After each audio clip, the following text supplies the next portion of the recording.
I pay a subscription on a monthly basis, which technically means you should be getting improvements every single month. Focusing on good product should be the most core marketing play you should ever have. It was an esports design challenge, which essentially was two designers going head to head.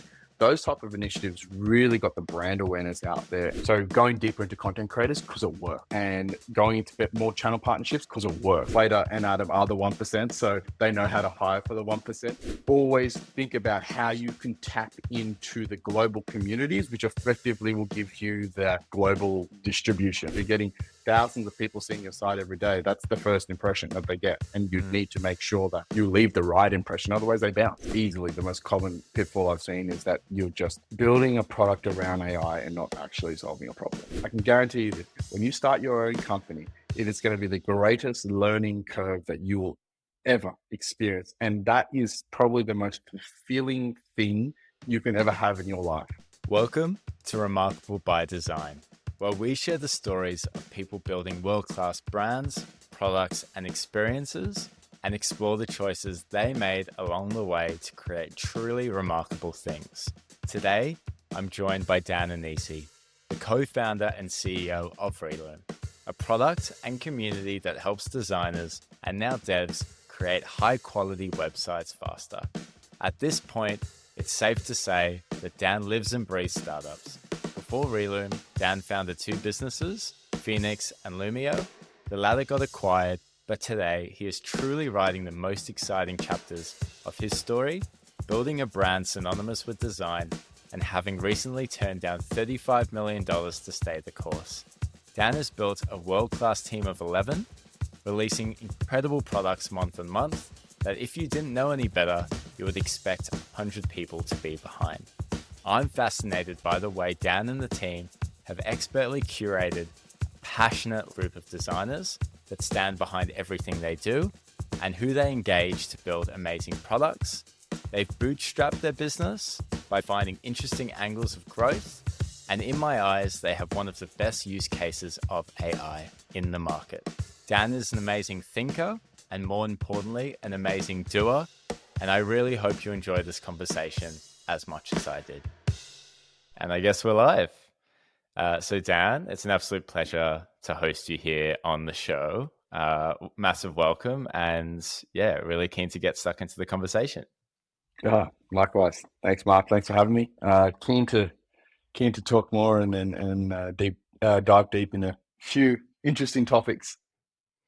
Yeah, me too. So I guess the first interesting topic there is something I think you guys do at Relume better than most, which is this core focus and dedication to your customer persona and the problems they're trying to solve. But before we dive into that, for those who might not know who Relume are, can you give the 2-minute pitch on what Relume is today and some of the key evolutions you guys have made since starting as an agency in August 2020? Yeah, it's for sure. So currently right now, Relume is a AI site builder tool, which enables you to develop marketing websites from scratch and easily export out to your favorite platforms like Figma and Webflow. So it is getting you to the stage of wireframing, which is what we as a company experienced as starting off, as you mentioned, as an agency. And then that was the evolution of how we were using Relume internally. So it came from being an agency, creating internal components in Webflow and Figma, and then eventually that became the product of the Relume library. And then we were lucky enough to then recently launch the AI site builder tool, which essentially incorporates all the components that we have in our library to enable designers to, pretty much come up with mockups really quickly. I guess it might not have felt like a natural evolution as you're going through it, predicting the future, but I guess in hindsight, it feels like each thing kind of led on to the next, which is awesome. But back in August of 2020, you and your co-founder, Adam, started Relume as an agency, as you mentioned. Not as we know and love it today, but specifically helping clients build their landing pages and designing their websites. I found it really interesting to hear recently that that was a deliberate choice that you knew wouldn't be the end's outcome. Like you were Yeah. starting this agency not to be an agency, but to see what happens next. Can you walk me through that decision and why you started out that way? Yeah, for sure. So before we started Relume, Adam and I had a startup. Well, we were working. I founded a startup 5 years before that. Adam came and joined, I think, about 3 years in.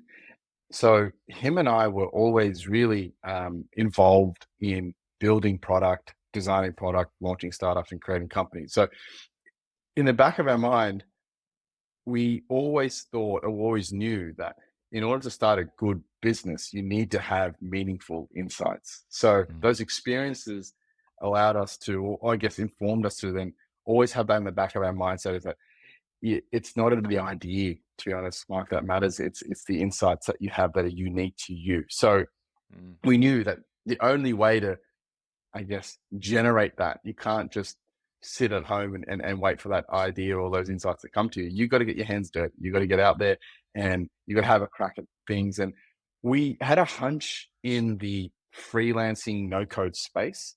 And we knew that by starting an agency that was going to specialize in Webflow, it was going to unearth so many cool insights for us. And yeah, and funny enough, or I guess as intended, it did. So yeah, you just, I don't think you are able to generate meaningful insights without actually experiencing those things yourself. mm. That makes sense. And I guess a few years in, do you think that would be the way you would start if you had to do it again? Like, do you think that process was the quickest way to generate those insights? I think it would be, I guess, yeah, and not every, like, to generate insights, it's not always going to be start an agency and then obviously uh, develop an idea from that.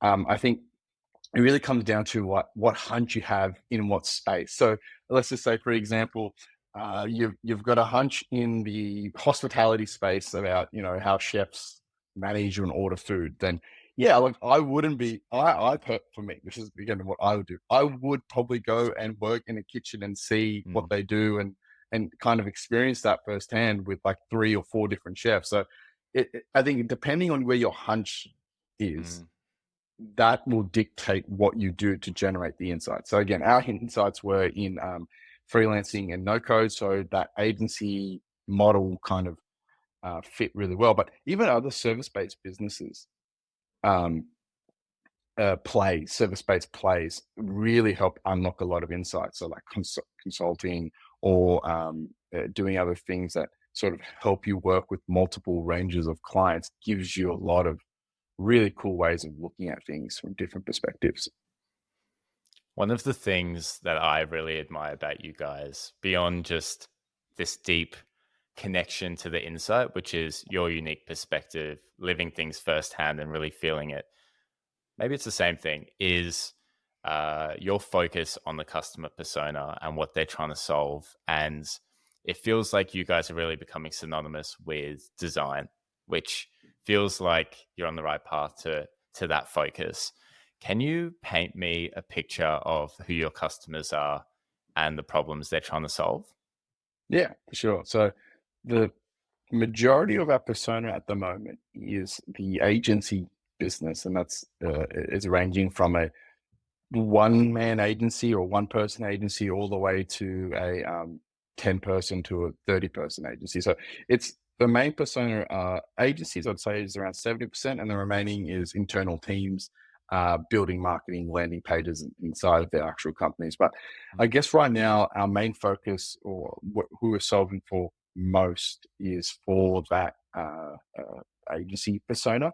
And look, their biggest problems are, I wouldn't say it's like a biggest problem, but their biggest motivation is efficiencies and driving down, I guess, time to build or cost to build. So I think, I guess that indirectly that's a problem. The longer you take to build something, less profitable something becomes for you as on a project level. So where we're helping, I guess what problem we're solving is we're enabling agencies to drive more efficiencies internally with their processes, which then in in the end helps them drive better profit margins per project. So it's something that I guess again we experienced ourselves and felt that pain and knew that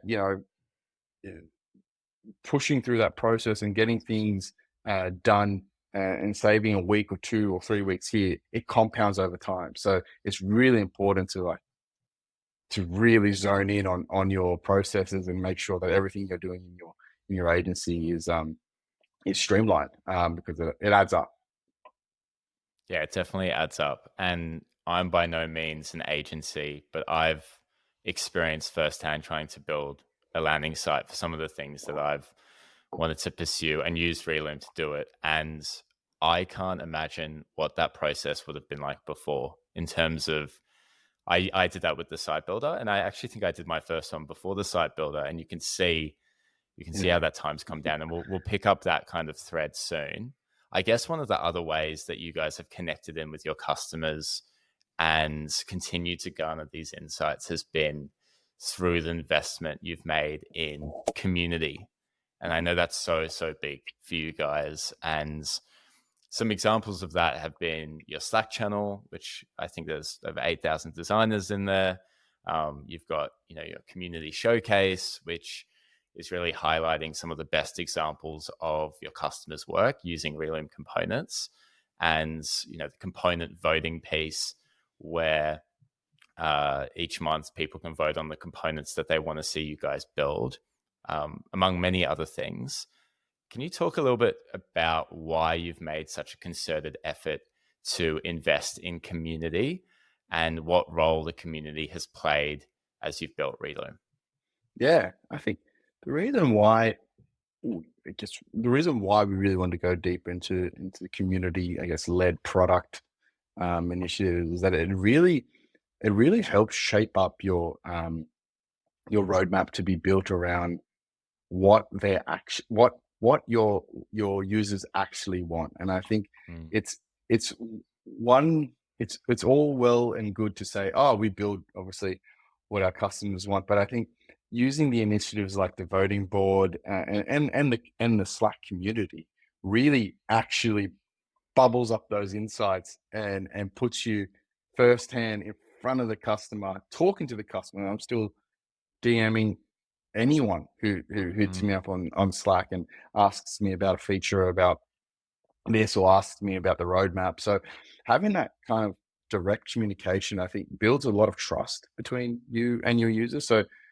um, they they like that, and I think mm, that transparency really helps you obviously deliver a good product and solve their problems. But I guess more importantly, it helps them feel like they're more involved with that process, mm, and that's what I love. I think it's so cool to witness the feedback from the community firsthand. Also, help them shape up our product roadmap, which is mhm, really powerful. And I guess in the end, it ends up making a product that I believe is going to be 10 times better because obviously you're going to get mm. your insights that you have from your team. You're going to get your insights that you might collect through email or through some support channels. But I think the most powerful insights is when you're going direct to the customer. And I think that inevitably will enable your product to get to another level when it comes to the how deep you know your how deep because of how deep you know your user. Totally. Do you have any examples of insights that have come through, maybe from a DM on Slack, that just totally changed the way you thought about the development of your products? I think it's more not like one specific, like actual that that DM changed it. It's more like Mm, I got 30 DMs of that, mm, and it starts to like repeat. I see it in the threads, and then it mm, starts to become something a lot more significant. That um, this, for example, the translate feature. mhm, It was something that I would be getting probably daily DMs of users saying, "Hey, can I translate this French? Can I translate this to German? Or can I translate this to another language?" And I was like, "Okay, cool." You know, you get a first few users that sort of you think, okay, is that noise or is that a signal? But then what's really cool is that I get it a lot over time, weekly, and then that helps then shape up the UX improvements that we might add to the Relume. And also, I think where's actually the most powerful as well is that we're able to, not just from like a DM perspective, but we can go one to many about new features. So we're going to be launching, for example, styling features.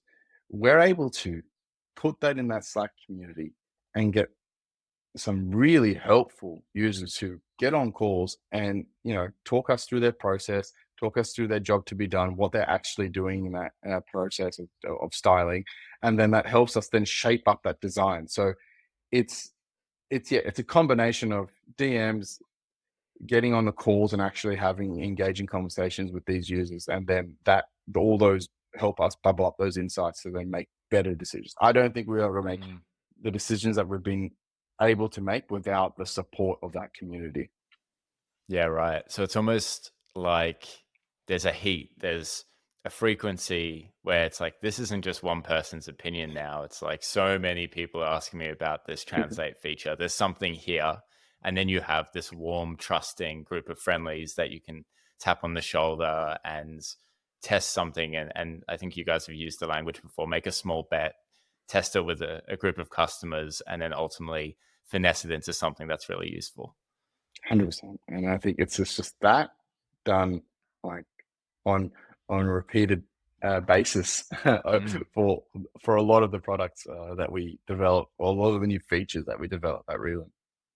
Cool. I guess another consistent thing that you guys have done on a repeat basis has been this release cadence that ties in really nicely with your community. And you've made that public now with Component Day, showcasing each month what you've shipped to the community. Can you talk a little bit more about that? What has been the impact of having that kind of consistent release cadence? And how has that changed the way that you guys do product marketing? Yeah, it came from just the fact that we were releasing components on a monthly basis, and we thought we should always let the community know, obviously, about our new components. So when Adam and I first started, we always envisaged this is going to be a forever growing library. We don't ever expect we didn't ever expect it to stop growing. So we created Component Day for that purposes. But then over time, it became more than, obviously, when Relume evolved outside of just being a component library, it became just more of a feature release day. And I think it's been something which we're really proud about and are sticking to. I think it's also showing commitment to the community that we are not just, working on this and leaving it for 6 months. Like, we are actively trying our best every single month to improve the experience for users. So it's something that in the end it benefits both both parties, right? At the end of the day, we have a really good cadence internally that we know that we're going to be shipping. For example, I think this component day will be about 2nd or 3rd of May, depending on what the Monday is. So we know internally we got some we're able to kind of set some goals and stick to them.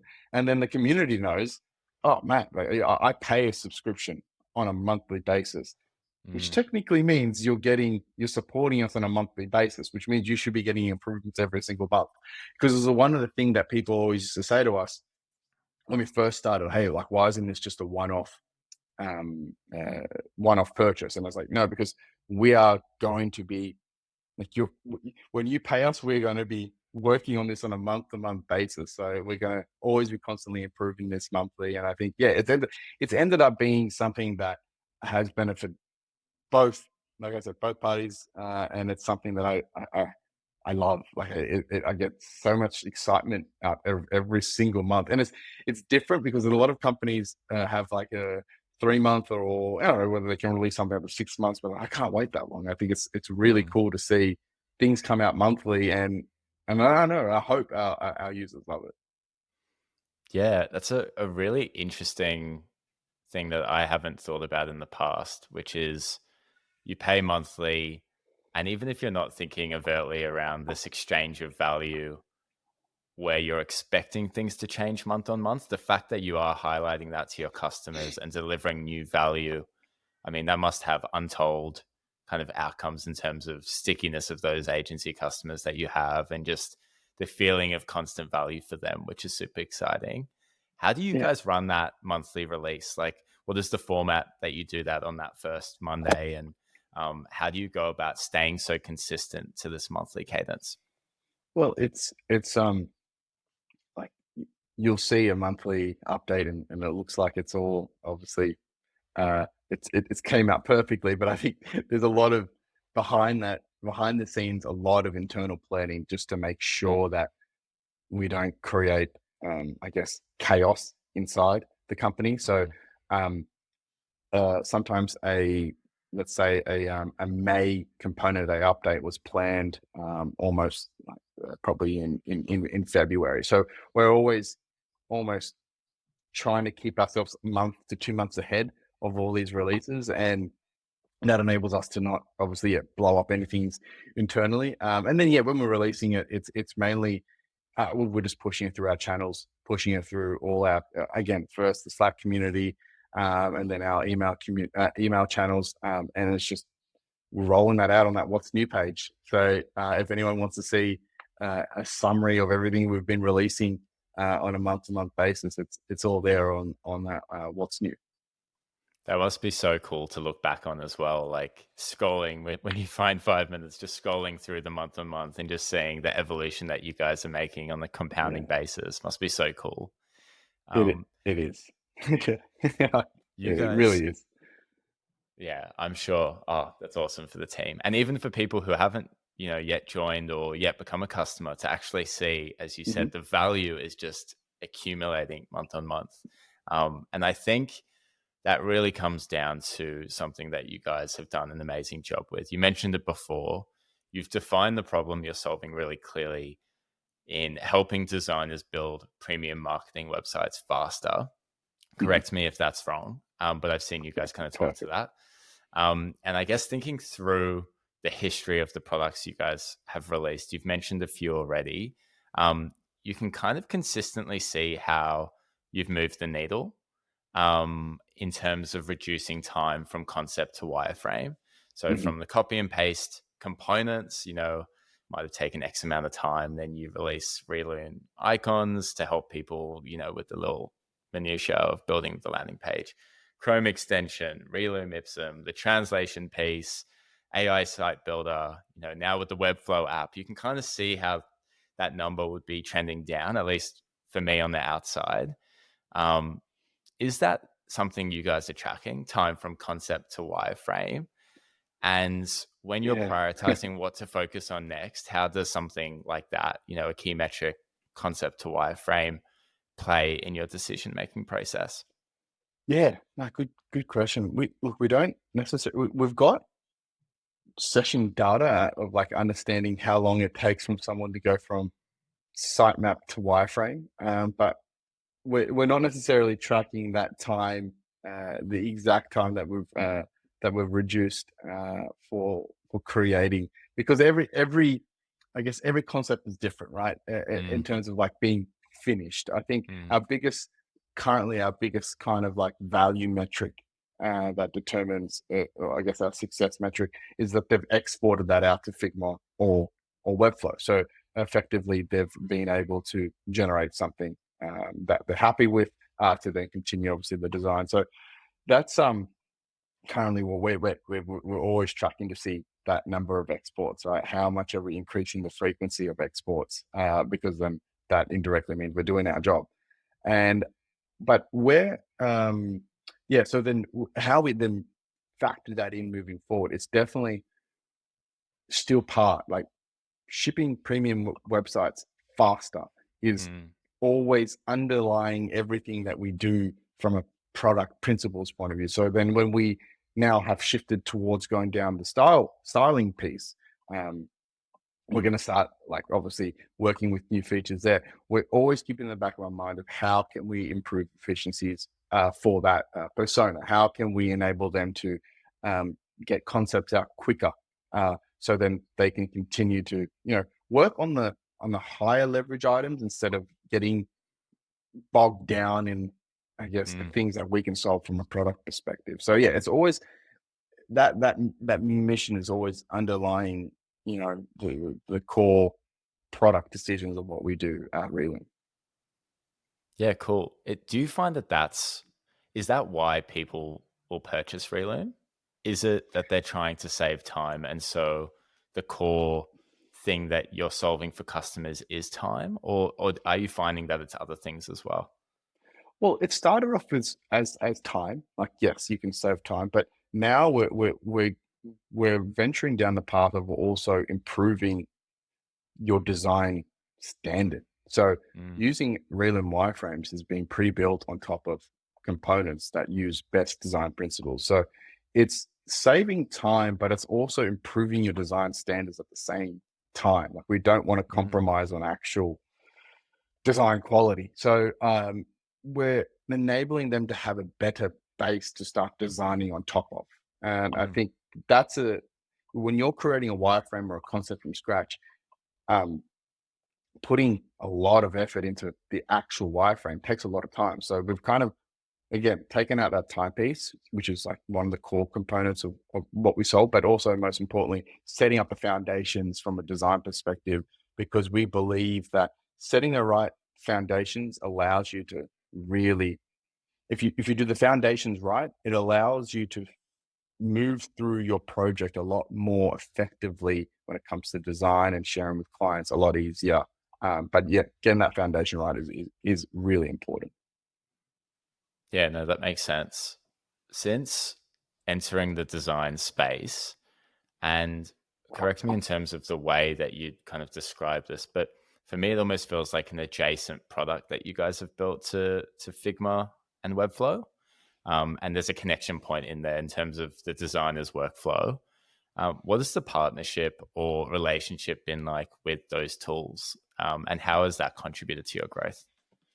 It's been the best. I think we've been incredibly lucky to have such good partners with uh, Figma and Webflow. It's been the catalyst for pretty much the majority of our growth. So we've been able to tap into these communities, solve I guess, the efficiency, the speed problem for these communities, which then in turn they obviously know about Relume. So overall, it's helped us a lot with the growth perspective, but it's also both companies do a really good job at enabling developers or I guess creators to build products for their spaces. So we've been lucky enough to have both a plugin in Figma and now Webflow, which was only probably 2 weeks ago the way we officially released that. So it's really cool now to be like officially integrated into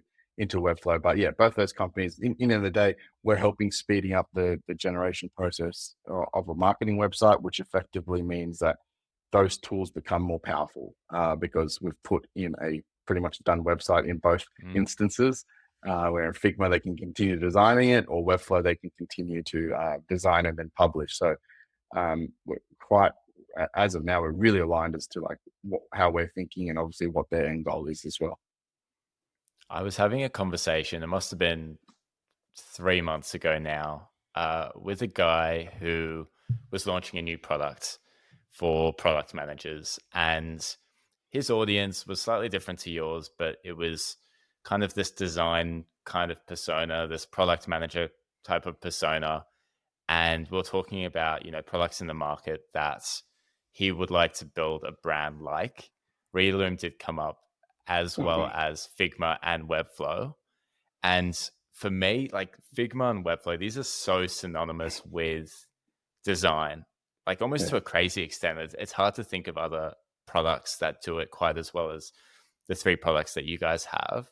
But what have you guys learnt from Figma and Webflow in that respect, in terms of building a brand that's synonymous with the customer group that they're building it for?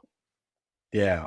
They, um, I guess, deep, deep understanding of the persona, like to to the point where, yeah, same way that we kind of approach it from Relume. It was honestly one of the biggest inspirations for us, is that Mm. both Figma and Webflow are very community led in terms of their approaches. So they were the sources of inspiration for us when we first started Relume. So that's where I think yeah, obviously, yeah, and obviously execution of product is on another level. That's a given. But in terms of like what I've actually learned, and what I took from them is, yeah, their ability to develop communities around like product is, as we talked before, man, you get so much more gains than you do in any other, like building a marketing so a paid ad play, or what, anything to do with that. It's such building that one-on-one connection with your customers is powerful, and Figma and Webflow are the goats of doing that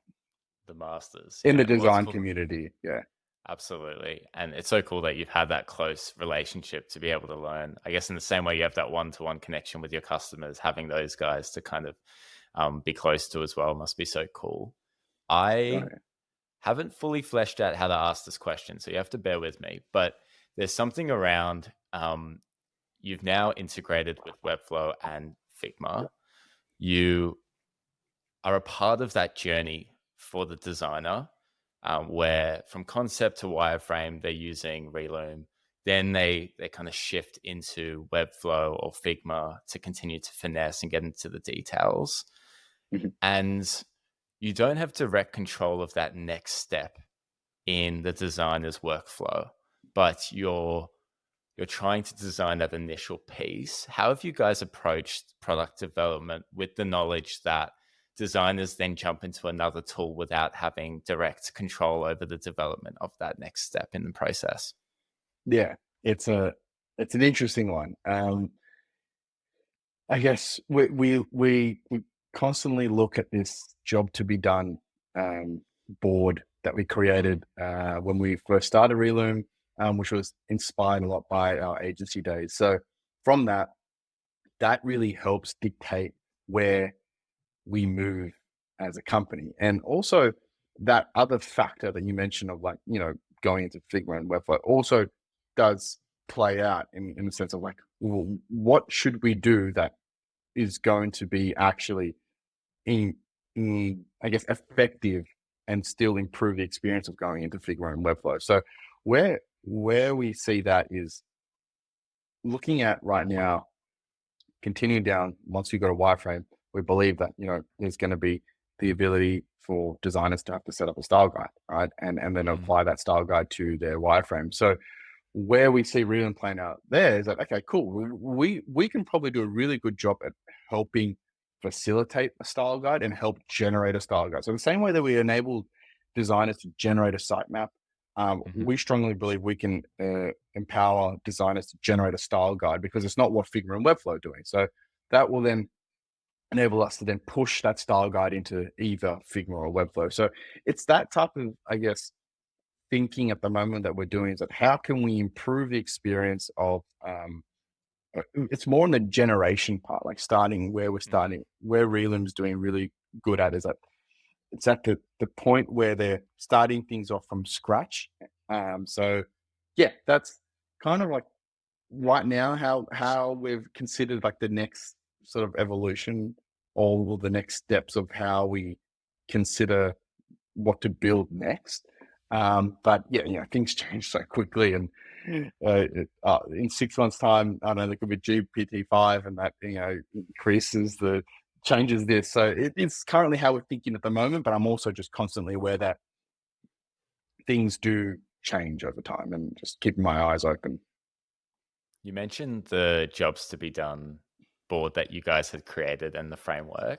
For people who don't know what that is, or who might not work in product or design, can you explain the impact of that framework on the way that you guys do work, and how you guys are using it? Yeah. Look, I think one of the most coolest examples that I guess happened to us internally, in the sense of that, that framework allows you to actually look at the workflow of what that person's doing, like actually doing, and then what what the, I guess, what the job is, like what the end outcome is for them. So, for example, let's just say the job to be done is I need to build and design a marketing website in Webflow. So when we had that lens on and we started to actually, as an agency, start to see that, hey, we were actually using wireframe kit, and we were then styling the wireframe kit to then actually create that end output of a styled website. Now, if you were to come to me and go, oh, let's solve, I need to build a marketing website. Let's just build. We can solve that by just creating some themes, some design themes. So, but instead of pulling back and saying, okay, cool, what are they actually doing? What's the actual job to be done? Because we were the persona which figured that out.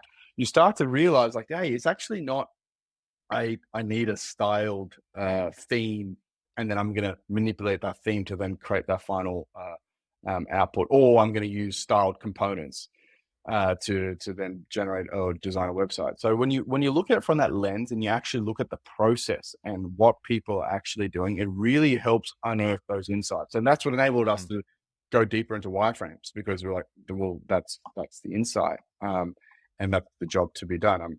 I'm actually, well, that's part of the process of the job to be done. So yeah, it's I don't know if I probably explained it right, but yeah, it's looking at it more from a like holistic level, rather than just saying, all right, I need to have a styled website, so I'm going to build a solution that has styled themes. Like, you got to look a little bit deeper as to what people are doing, and then that helps you in the end build a better product. Because I think what we've done with wireframes, it has enabled us to probably do a better job than a theme. So we've been hired by designers because we do a better job at building a marketing website than a theme does at the moment. No, I think that's a good description, and there's plenty of stuff out there for anyone listening who's interested to learn more. Just jobs to be done framework. And I guess in terms of the job to be done, I'm going to use this as a bit of a segue here, but up until recently, Relume only served designers, or at least formally. However, I've seen that recently you've made the jump into building for devs too with your React suite. Can you walk me through that decision and how you're approaching the jump into a new customer segment?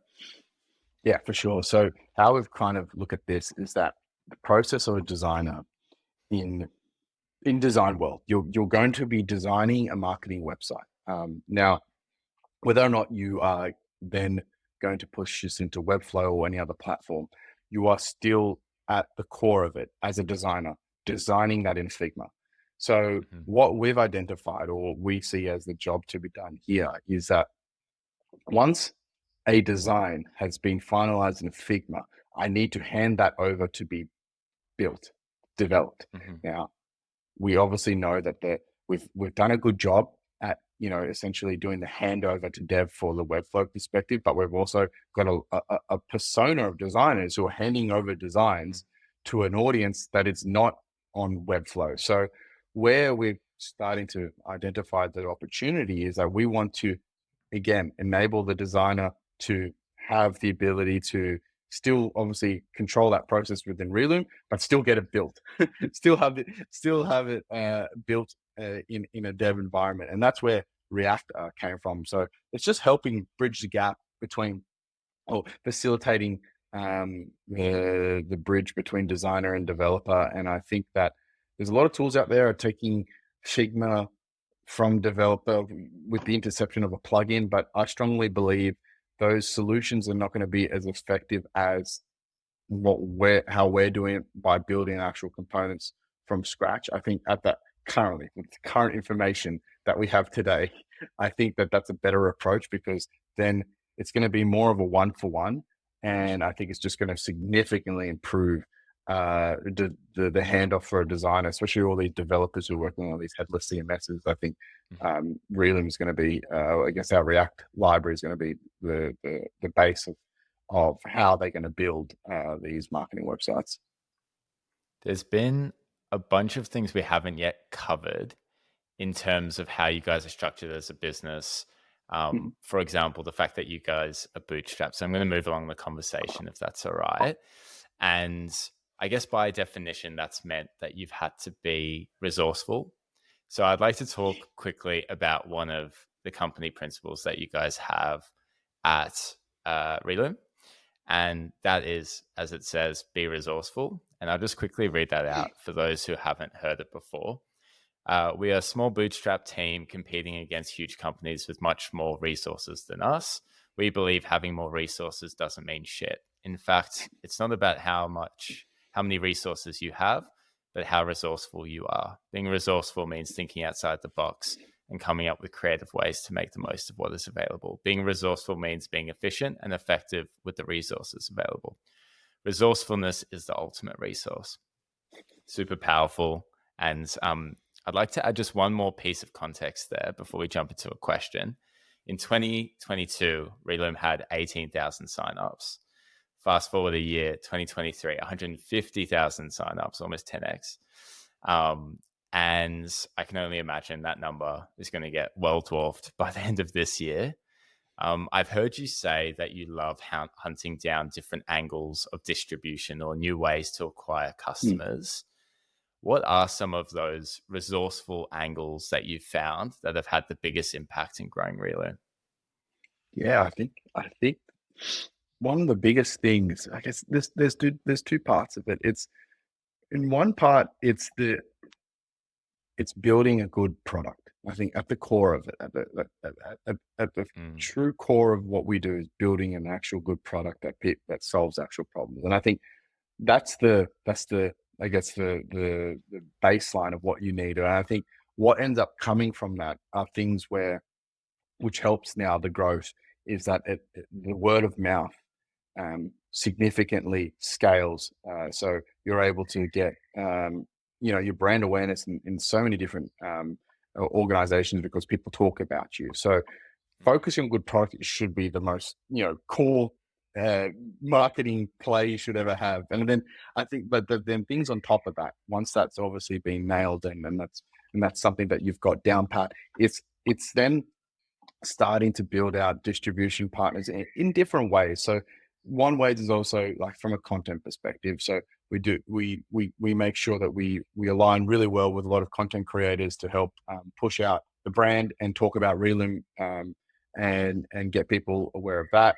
It's also looking at distribution partners and also looking at the channels that we built with Figma and Webflow. So seeing if there's more things that we've done. So doing that co-marketing that we did with Webflow about 2 weeks ago really helps then continue to ignite Relume's brand within the Webflow community. So having those partnerships or those channel partnerships also really effectively helps us get our brand out there. And I think the other thing that we did from a content perspective as well was something called the RDL. So I don't know if you saw so it was an esports design challenge, which essentially was two designers going head to head.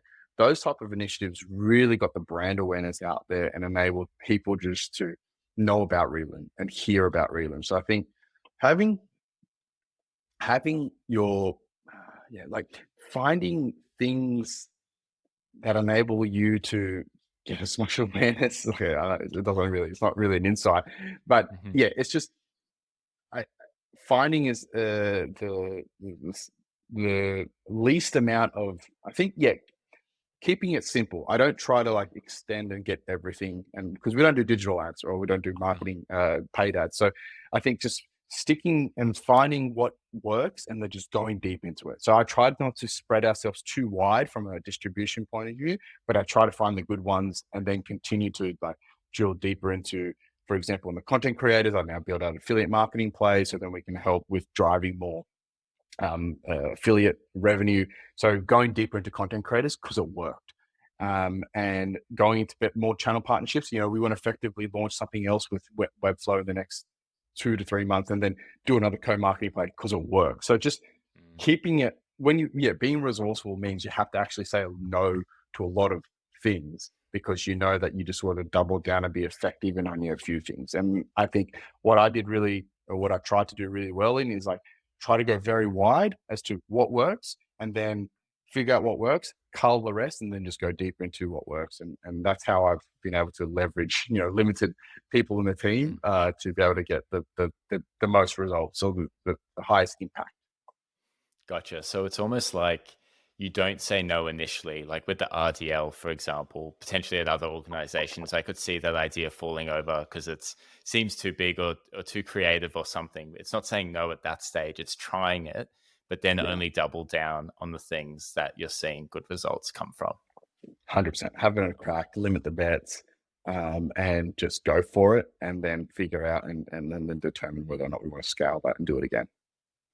Yeah, cool. I love the RDL idea, by the way. When I saw that, I was just like, it's not only, it's great to hear that it had the impact that you guys were after, but just such a cool thing, which again comes back to that thing of creating a brand that's synonymous with design, like Yeah. just really stimulating that community. Um, Right. I recently saw that you guys have been hiring a bunch, I think 4 engineers in the last month or so, which is awesome. How big's the team now? So we're a team of 11 currently, and that's eight local. So we've Mhm. got 8 in Sydney, and then three overseas.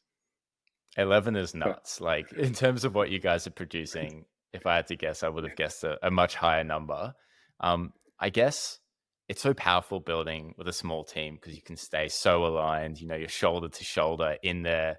The context isn't being lost in between, many channels or long gaps between the decision maker and the doer.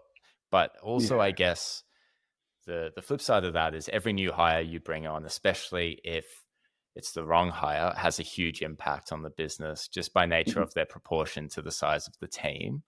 I read that you guys are really proud of your hiring process.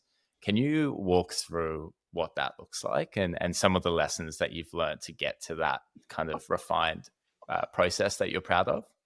Yeah, I think like depending on obviously who we're going for, it impacts the process. So if we're going Yeah. for obviously an engineer, um, that's where Slater, our CTO, does an incredible job at ensuring that we are tapping into the 1% Hmm. of talent, or only wanting to work with that top 1% of talent in Sydney. So, and I think so that process is we've got that pretty drawn out, like in the sense of there are multiple stages and multiple tests that we like to work with before we know someone who obviously is going to be effective enough to join the team.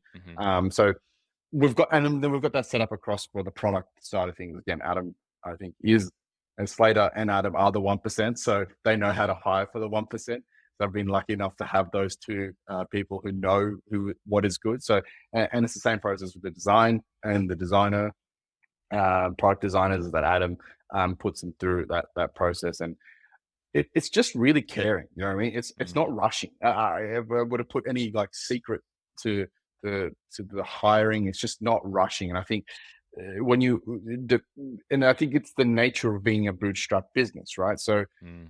effectively, we don't have 10 million in the bank, and from a like, let's say we raise 10 million and we've got 10 million, then we need to spend.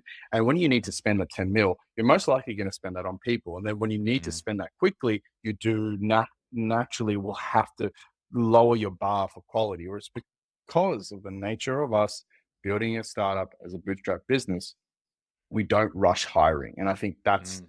because we're not told by anyone that we need to deploy money. We're deploying our own cash. So that effectively is the secret for hiring a good person, is not rushing the process. And I think obviously there's other factors of, you got to sell the vision, and have a good product to essentially work on. But I think what we do a really good job at, I believe, is that we really empower that person to have ownership once they do come on. So the nature of being small, the luxury of being small at the moment, Mm. is that when you do come on and join and work at Relume, you effectively have impact from day one. Like you said, the proportion of people relative to the size of the team, your impact is almost like 10, 15%.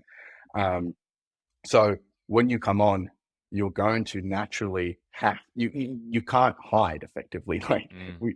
you're going to have to be the best version of yourself, and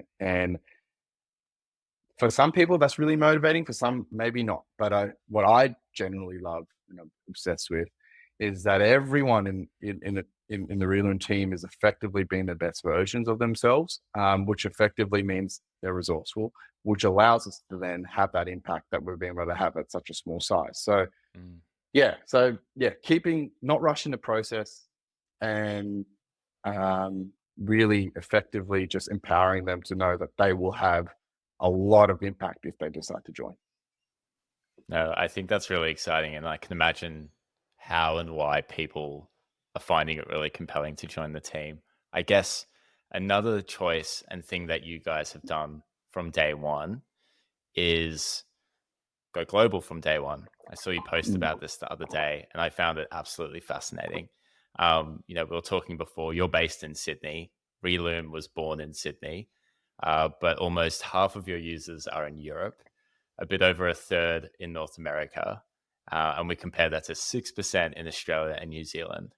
Yeah. What's been the key difference between your approach and Relume in an alternate universe, let's say, who might have had a more traditional approach and started in Australia, growing locally before shifting into new markets? What have you guys done to effectively go global from day one?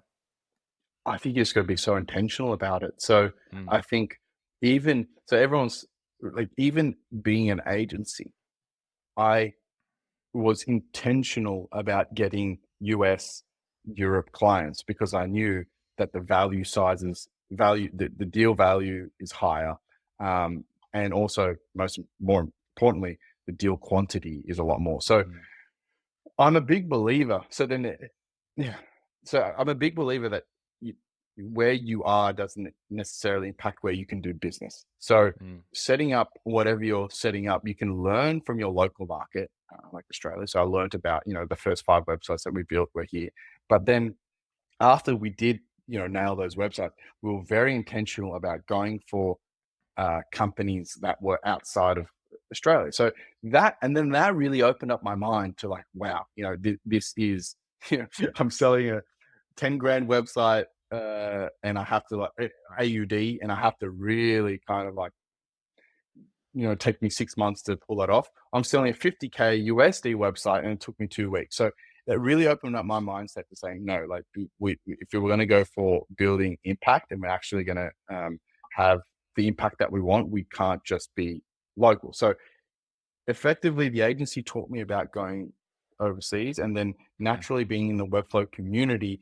that then, well, because we went deeper into the Webflow community, that then enabled us to then start to build a product up that was going to be US first. So yeah, it's just being really mm, intentional about it.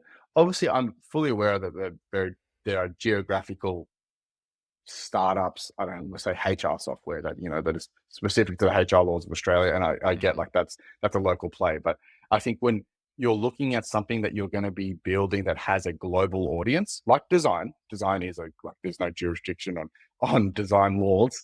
Uh, Always think about how you can tap into the global communities, which effectively will give you the global distribution. So if you want to build your next design tool, connect to a community in Brazil and effectively try to like push your product through that mm. first, rather than trying to build your audience locally. And yeah, I think it's been the best thing we ever did, and I think it's enabled us to have the impact relative to the team size only because of the market. So fascinating, but really coming down to just being intentional and pushing to those global audiences and markets. That makes sense. I think a lot of people will take a lot from that. So thanks so much for sharing. I'm watching the time, and so I'm going to shift us into the last kind of phase of this conversation, if you will. And that's really around the things that you're building. And I wanted to start very intentionally around the landing page. It's played a huge role at Relume in a few ways. We could talk about it in the context of the work your design customers do and now your dev customers do. in the context of the work you guys did in the early days as an agency, actually building those landing pages. Or, I heard you speak about the final Hail Mary that Adam made a few years ago when you're potentially calling it quits and redesigning that landing page. But I'd like to talk about the decision to redesign your current landing page, I think about a month or so ago. Um, I had seen the one prior. I thought it was pretty damn good. So why was it the right time to redesign your current landing page? Yeah, I think that was so. At that time, we were still library.relume.io, and we had relume.io as as like a placeholder. So we really wanted to effectively merge these two relume.io websites and the library website, and really drop the library as well into one. So that essentially birthed the I guess the motivation to then say, okay, cool. Well, now Relume is just Relume. Like, it's not Relume Library, Relume Agency. It's just Relume. So essentially, that had to change the context from the original AI site builder landing page to the new relume.io landing page that it is today. And effectively, that had to kind of summarize who we are today from not only just a component point of view, but also from the AI site builder. So that was the motivation to build the landing page. But I think landing pages are a great landing page, or just, going deeper into that. I think it's so underestimated about how much impact it can drive to your business and how much it can significantly change the trajectory of your business. Like you mentioned, we changed our landing page in, I think, the end of 2020, and then that really like launched us into a whole new world from an audience point of view, in terms of getting new clients and leads for the agency. So I think, effectively don't underestimate the value that it can bring, and it's the window to what customers and potential people see who you are. So I think we're pretty passionate about putting a lot of effort into these things, because if you're getting thousands of people seeing your site every day, that's the first impression that they get, and you need to make sure that essentially you leave the right impression, otherwise they bounce. So you only really get one shot. So I think it's been, we've been lucky enough to have incredible designers like Adam and Andy who designed that, designing our team. And great design just really, makes a massive impact to your company. Makes a massive difference. And I guess knowing, as you described, the power of the landing page, and that it is your first impression, such an important first impression with potential customers. You guys are the absolute experts on this. So I'd love to maybe just spend a little bit of time here and go through a few things that I noticed about your landing page one by one, and just understand a little bit behind the thinking of why you made that choice. So if you'll indulge me, I'm curious to walk through some of those. Like one of the things I noticed that you mentioned, like front and center now is AI. Why was that such an important language piece to kind of pull through the entirety of the landing page? Yeah, I think it's important to start to bring it to the surface as a way that it's going to empower the designer. So I think AI is here to stay. I think we all probably collectively agree it's not going to go away. This is not a trend. So I think being very intentional about AI is going to help, boost the confidence in using AI, and also steering away from it not being a gimmick. So I think we really like to embrace the AI side of things, because we do genuinely believe it is going to empower the designer. And it's something that I think a designer should be proud that they use, because it's going to make I believe, effectively get a better outcome in the end than not using AI. So that's kind of like how we think about AI from a macro level. Yeah, cool. And I guess the next thing I noticed was lots of social proof. So call out the community of AK designers on Slack, the 200,000 odd designers who have built with Relume. There were verbatim reviews on the landing page. There were logos of companies using Relume. Like, why lots of social proof on the landing page? Like, again, back to first impressions. At the end of the day, there are a large proportion of audience or people who don't know what Relume is, and if they land on Relume for the first time, this is I guess proving and some proof behind why we actually are as good as what we are saying we are. So I think, Mm. yeah, it's just really important. I guess the social proof element. I think it's really important to leverage that as much as you can, because you are going to get so many first time impression users, and you want to leave a good mark. And I think it's the most effective way of proving you are as good as you say you are. Yeah, cool. The next one I noticed, and we talked about Figma before, was this anchoring around collaboration. Yeah. Supported by workflows. Like you see the Figma cursors and some of like the resizing tools and the online visuals, this kind of element of collaboration. Why was that important? We are, I guess, effectively want to empower not just the individual but the teams as well. So Mhm. Relume is evolving uh, every single day, but we are also helping, like I was mentioning before, that persona, the agent's persona, with multiple people in their team, and we want to facilitate that. We just don't want to be effectively used on for just the solo freelancer. We are actually also Mhm. solving that problem when it comes to sharing, editing comments, editing the text inside a Relume, or redesigning the components in Relume. I think it's something that we're moving towards, but also um, it gets focused on solving, not Mm. just from an individual level. Cool. And then the last one here on the landing page, I noticed a lot of movements and color that is triggered by interactions. The person behind the screen moving their cursor throughout the landing page. Why was that something that you guys wanted to inject into the Relume landing page?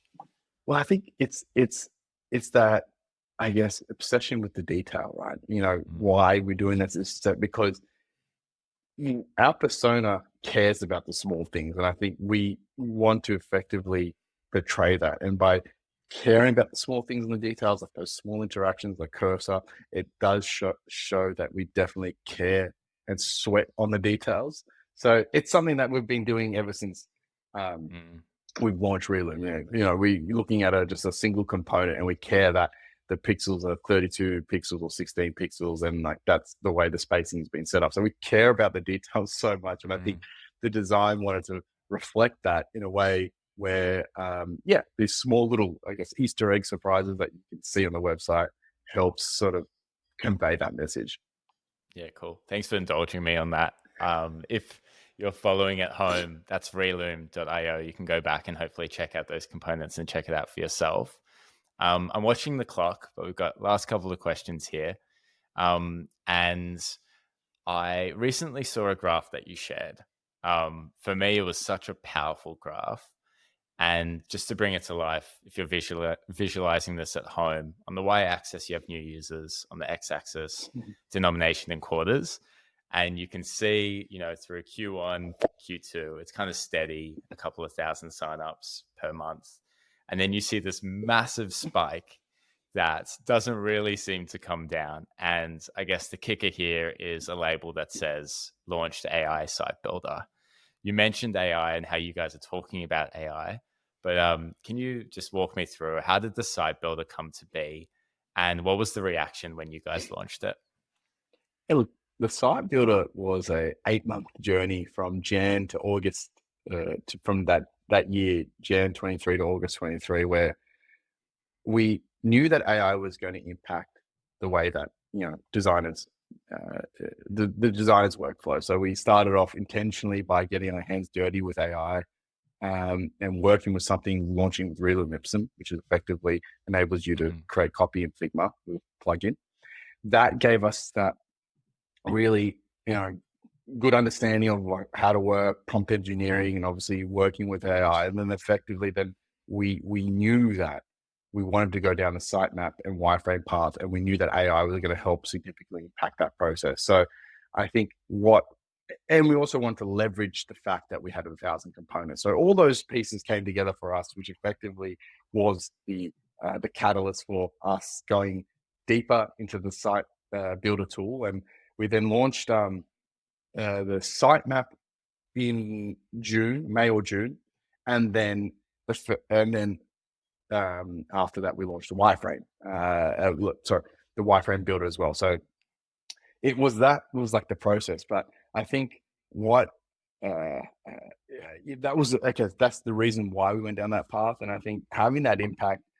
Look, I quietly confident. I knew that it was going to move the needle in the sense of workflow and process. Just again, back to the job to be done. I knew that based off like how designers work, we knew that this tool was going to significantly improve. But in terms of like what it actually did and those actual signups, I couldn't have imagined. I couldn't imagine something as crazy as that. And I still pinch myself every day that I'm actually working on Relume and having this job. It's pretty cool because I think what's cool, I guess what's the most coolest part of this is that we have the opportunity to have an impact to how designers use AI and being at the forefront of that. That's pretty motivating. We have the opportunity at Relume to really construct the way AI is actually used within the design process for a designer. So I think that's that's one of the most motivating factors, and the fact that we have now got these signups and reach means we can do our job and we can launch this out to this audience and effectively impact that audience. And yeah, it's crazy. I didn't know that it was going to be as impactful as it was, but I think I'm ready for it. We're all ready for it anyway, and we're ready to continue that journey. And hopefully that spike goes up another 10 times in the next. By the end of this year, we'll have another major spiking event. Yeah, well, fingers crossed for that. Actually, not even fingers crossed. You guys are doing it very intentionally, as you've said before. So the luck isn't there. It's really, a combination of all that hard work. I think there's a lot of other people as well who are looking at AI and the opportunity there. And I'll kind of close with final two questions here. What are you thinking when you're seeing other people have a crack at AI? And there's so many other products flooding the market, not in the design space per se, but just across the board in tech. Like, are you seeing anything, having had the experience now over the last year or so, where there's some common pitfalls or things that you're seeing where people are just misstepping as they try and ride the wave of AI? Like, are there any interesting lessons you can learn for someone who might be trying to start their journey and introduce AI into their products? Yeah, for sure. I think easily the most common pitfall I've seen is that you're just building a product around AI and not actually solving a problem. And I think I've seen a lot of different startups that have essentially gone and just made it all focus around AI, whereas I'm a big believer of AI is an incredible technology, but at the core of what you're doing, you should be still actually solving a critical problem. And that's what I would try to reframe anyone who's going to build something in the AI space. It's not effectively, AI is here, so I need to build something. It's more like, okay, cool. These are the problem sets that I had before or after, whatever. These are the problem sets that I've currently got. How can AI effectively, help solve this now when it wasn't solvable before? So that's how I would sort of like approach it. And I think Relume existed as a business before AI. That's important. So just not having it all center around AI is an important piece. And again, if you're going to be building something around AI, I would just make sure I've actually actually solving a problem for that user, and then AI just supercharges that. It's so obvious, having had this conversation and hearing firsthand the passion you have for not only the problem you're solving, as you say, with AI. Like, you need to be solving a core problem for customers, and how passionate you are about that problem. But I guess where you guys are today, and I want to come full circle and finish with an insight that I think will bring home the confidence and momentum you guys now have as you're forging ahead with Relume. And it's left of field from the conversation we've had today, so bear with me. But last year you received an offer to sell Relume, $35 million.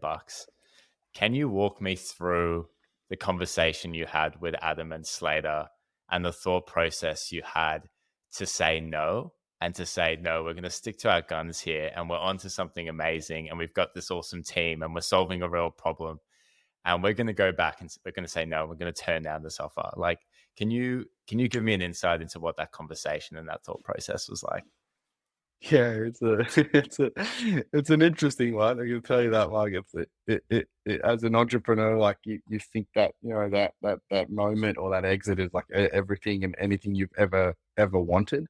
And I think what I quickly realized, which is cool, I'm glad I figured this out now, that effectively what you're working on is 10 times more exciting than sometimes an exit. I think that's obviously pending on the size of the exit. I think it's all relative, right? So I think the thought process around that was just like, no, like I can't. If you sell this, then effectively we're going to go probably work on this again anyway. So then why sell the thing that we're going to work on again after? So I think that there's so much more things that we just have, I guess, that we want to achieve from a product perspective. And until we kind of realize those ambitions and see that out, that's what we're truly focused on at the moment. So acquisition or not, I just want to see out what happens when we go down this, just go down the features sets that we want to build. What happens to us, not only as a product, but as a company, and also like, what do I learn when I have a team of 20? When we go from 11 to 20, like, what do I learn then? I want to learn more, and I think that that's where I'm at currently. That's where we're all at both. Luckily, we're all aligned on that. That's where we're all collectively at the moment. We're not ready to sort of like pack up our bags and sort of, call it, not say call it quits, but like stop that learning curve, because I can guarantee you this, and to anyone listening, when you start your own company, it is going to be the greatest learning curve that you will ever experience. And that is probably the most fulfilling thing you can ever have in your life. Because it's painful, it's stressful, but it's beautiful at the same time. And I think that I want to keep for now. And I know life changes, things changes, and everything changes. So everything I always say is always based off a lens of like now. I don't try to be too future thinking or long term thinking. That's how we feel right now. And I think I don't want to stop that yet. Mate, that's a beautiful way to finish. There's so many things that we didn't get to talk about. And so I encourage anyone listening to go check out relume.io. There's a style guide coming out soon. As Dan mentioned, there's the React components now, the new Webflow app. So much to look forward to and to look at that what's new page.